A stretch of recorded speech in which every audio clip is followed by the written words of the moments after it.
So last year there was the revelations about these new missile silos out in the desert in China. That's not a surprise to me.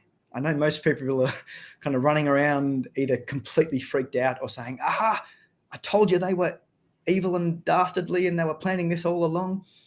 I look at that and go, of course they are. It's literally what I would do if I was in Beijing. China has a relatively small nuclear arsenal, particularly compared to the US, particularly compared to what the US is developing. China too is developing these capabilities, right? Not the US on its own. There's no sort of bias or whatever in that regard, but just US power is real. It's a thing. Yeah, China's obviously balancing. I mean, like minimum deterrence or whatever. Like the minimum has there's a new minimum. The minimum shifts depending on what's going on. Like, and this is where this gets us back to that thing about in the first nuclear age. Where did arms racing come from? Well, where's the minimum, right? Yeah. What does parity look like? And so China kind of faces, as the US develops better sensing capabilities and better strike capabilities, it faces kind of two roughly. I mean, there's a few things you can do.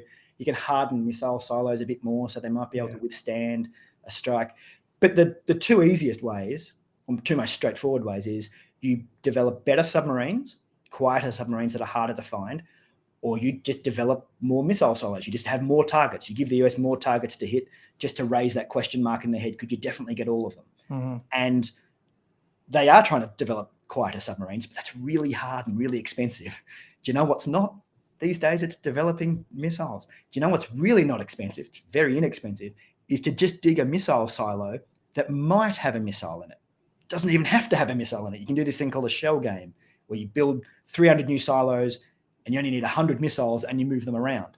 So at the point when the US is considering striking, you've got to be 100% sure which missile is and which one's just an empty hole and which one has a missile in it, right?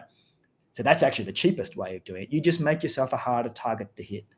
So we're already seeing strategic non-nuclear weapons driving nuclear decision-making, including the increase in arsenals.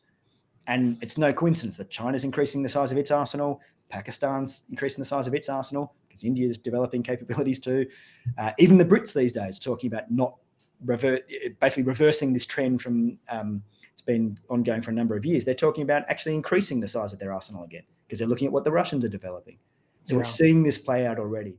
Everyone needs better arguments than are currently on the table. Then just trust us. We're the good guys, right? Everyone thinks of themselves as the good guys. Come on. That's the problem.